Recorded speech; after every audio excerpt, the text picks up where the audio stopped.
अब हम लोगों का टॉपिक है प्रकाश का अपवर्तन।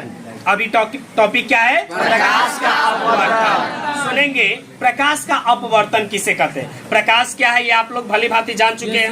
अपवर्तन किसे कहते हैं? अपवर्तन का अर्थ होता है बउआ इधर उधर होना यानी के मुड़ना। इधर उधर होना यानी के क्या करना? मुड़ना, जिसे आप लोग विचलन भी कह सकते हैं। ठीक है, अब देखेंगे कि प्रकाश का अपवर्तन किसे कहते हैं। तो देखिए प्रकाश के किरण, किसका किरण? प्रकाश का किरण। किसी मान लीजिए ये सूर्य है और प्रकाश के किरण जब किसी स्रोत से, जब प्रकाश की किरण किसी क्या चीज से? स्रोत से एक पारदर्शी माध्यम से दूसरे पारदर्शी माध्यम में प्रवेश करता है।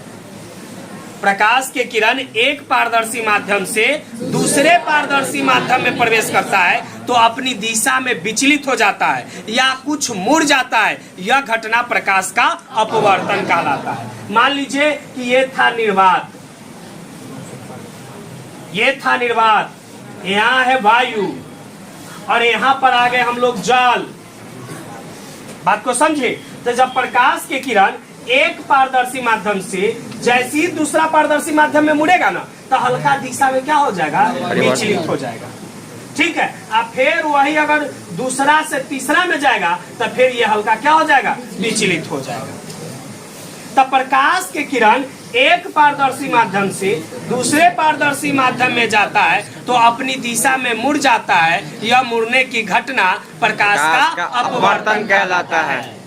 प्रकाश के किरण जब एक पारदर्शी माध्यम से दूसरे पारदर्शी माध्यम में जाता है तो अपनी दिशा में मुड़ जाता है या विचलित हो जाता है तो यही विचलित होने की घटना या मुड़ने की घटना प्रकाश का अपवर्तन कहलाता है।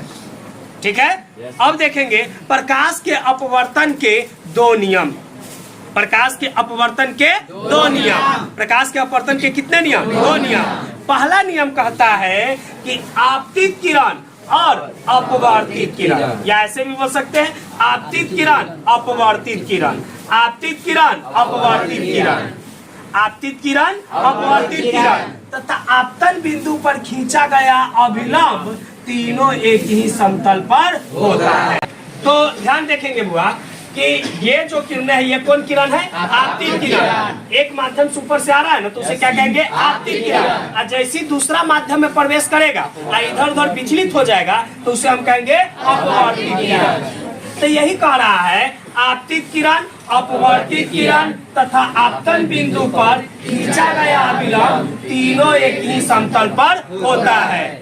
ये कौन नियम है? पहला नियम। प्रकाश के अपवर्तन का पहला नियम है आपतित किरण अपवर्तित किरण तथा आपतन बिंदु पर खींचा गया अभिलंब तीनों एक ही समतल में होता है। दूसरा नियम कहता है कि किन्हीं दो माध्यमों के लिए कोई दो माध्यम होना चाहिए, कोई दो माध्यम हो। यहाँ पे जैसे कि निर्वात है, वायु है, ये दो माध्यम हो गया। या आप ले लो वायु है और जल है, ये दो माध्यम हो गया। तो कह रहा है किन्हीं दो माध्यमों के लिए, कोई दो माध्यमों के लिए प्रकाश के किसी विशेष वर्ण के लिए, किन्हीं दो माध्यमों के लिए और प्रकाश के किसी विशेष वर्ण के लिए। वर्ण का मतलब होता है रंग।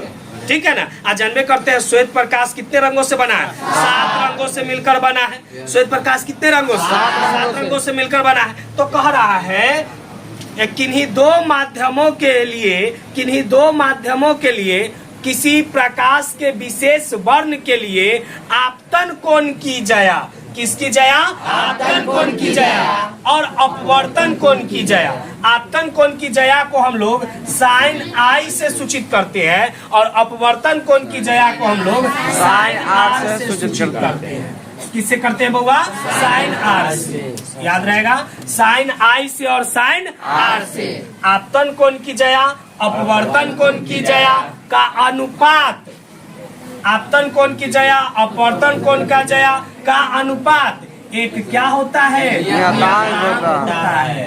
यह प्रकाश के अपवर्तन का दूसरा नियम। प्रकाश के अपवर्तन का कौन नियम? दूसरा नियम। दूसरा नियम कहता है कि दो माध्यमों के लिए किसी विशेष वर्ण के लिए, किन्हीं दो माध्यमों के लिए किसी विशेष वर्ण के लिए आपतन कोण की जया अर्थात साइन आई, अपवर्तन कोण की जया अर्थात साइन आर का अनुपात एक नियतांक होता है, अर्थात साइन आई बट्टा साइन आर बराबर नियतांक।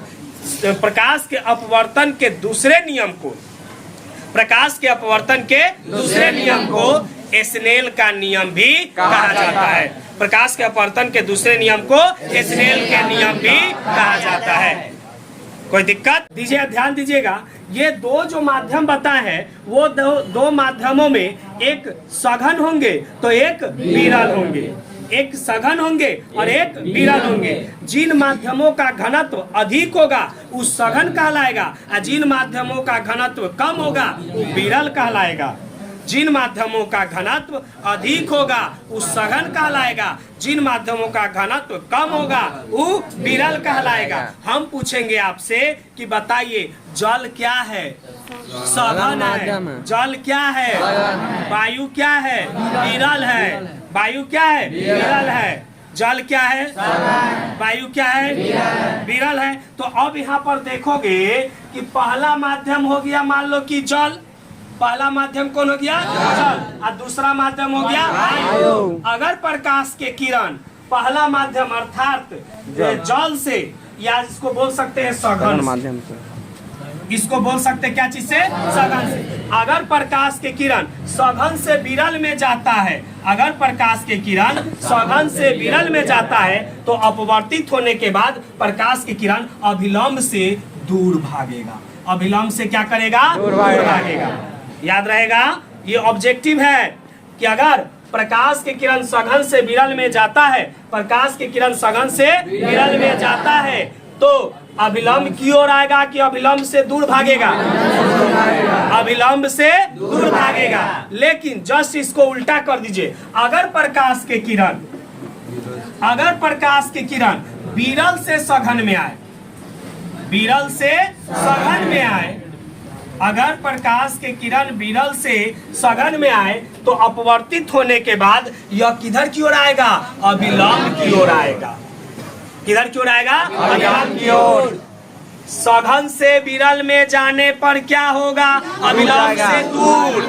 सघन से विरल में अभिलंब से दूर। अब विरल से सघन में प्रकाश के किरण आएगा तो अभिलंब की ओर मुड़ेगा। ये ऑब्जेक्टिव है, इस बात का भी ध्यान रखेंगे।